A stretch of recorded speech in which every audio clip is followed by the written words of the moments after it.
Pour moi, l'université, je dirais presque par définition, c'est la rencontre de la recherche et de la formation. C'est-à-dire que c'est l'endroit où les idées vont devenir en fait des connaissances à diffuser, des produits éventuellement, et en tout cas vont préparer les métiers de demain. Donc je crois que c'est ça l'important, c'est-à-dire qu'à la limite, au moment où on forme les gens, les métiers qu'ils feront n'existent peut-être pas. Donc si on peut les prévoir, c'est l'université qui le peut, parce que l'université, c'est là que la source de la connaissance. Donc on transforme cette connaissance en futur.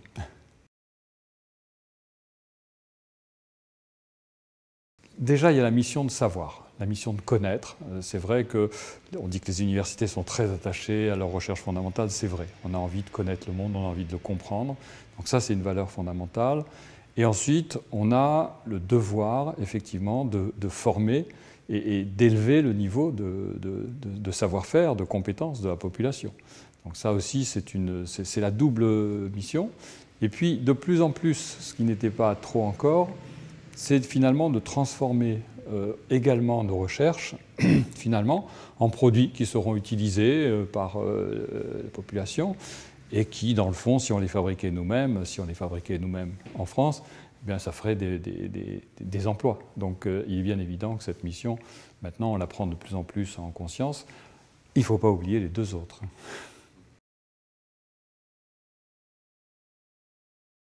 J'aime pas trop qu'on compare les universités parce que finalement on n'est pas en compétition entre nous.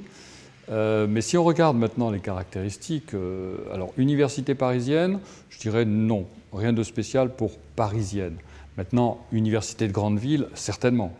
Ce rattachement à une ville, ce rattachement à un site, et puis surtout peut-être, alors ce qui fait aussi l'université de Paris, mais qui se fait aussi à l'université de Montpellier, c'est le rattachement historique, c'est-à-dire qu'on sent très très bien, et c'est un peu ce qui fait qu'on aime être rattaché à l'université de Paris, on sent très très bien qu'elle vient du Moyen-Âge, qu'elle vient... Donc ce rattachement historique, ça provoque quand même quelque chose. Voilà. Maintenant, Montpellier, pareil, je veux dire, on n'a pas envie de dire oui, les Parisiennes particulièrement.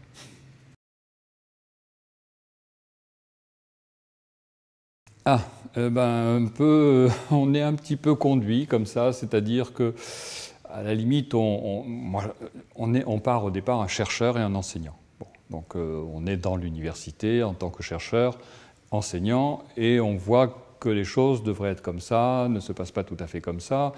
On commence à le dire, on commence à élever la voix, on commence à dire non, c'est pas comme ça qu'il faudrait faire, et puis à un moment, il y a quelqu'un qui vous dit alors qu'est-ce qu'il faudrait faire?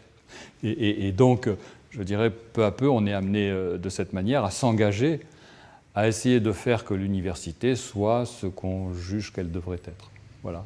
Donc c'est un peu ça le sens de l'engagement. C'est finalement un engagement pas voulu, mais conduit par le fait qu'on n'est pas toujours satisfait de ce qu'on a. Nécessaire peut-être. Nécessaire pour... peut-être pas, en tout cas, à mon sens, oui, c'est-à-dire que je pense qu'il faut telle et telle réforme. Donc bon, on me dit, vas-y, j'y vais.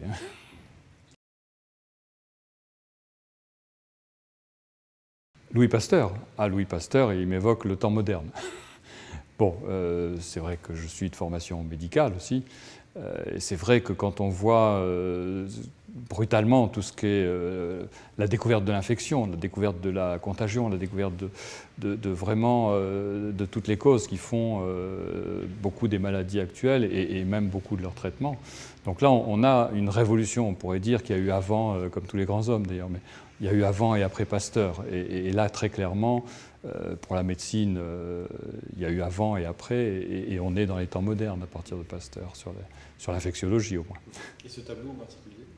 Ce tableau, il me dit que dans le fond, la société sait de temps en temps reconnaître les gens qui lui ont apporté un maximum. Mais j'espère que ça ne va pas se perdre. C'est vrai que souvent maintenant, les chercheurs ont mauvaise réputation, ils font des trous dans la couche d'ozone ou ils font de l'effet de serre. Mais en fait, je dirais qu'il ne faut pas oublier non plus que les chercheurs sont vraiment ceux qui apportent les progrès, la meilleure vie, la durée de vie plus longue, plus confortable, etc. Donc c'était reconnu et j'espère que ça l'est toujours.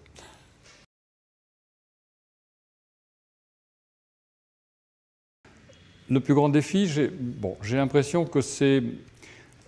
Bon, elles ont été un peu lancées dans le monde, je dirais, par ces mécanismes d'autonomie. C'est-à-dire que maintenant, avant il y avait l'Université de France et puis on avait différents sites pour le faire. Là maintenant, on nous lance et on nous dit ben, allez-y. Alors c'est vrai que brutalement, c'est une plus grande rigueur dans la gestion, c'est la possibilité de faire nous-mêmes une politique de recherche, nous-mêmes une politique d'éducation. Donc on apprend plein de choses et c'est quand même quelque chose de passionnant.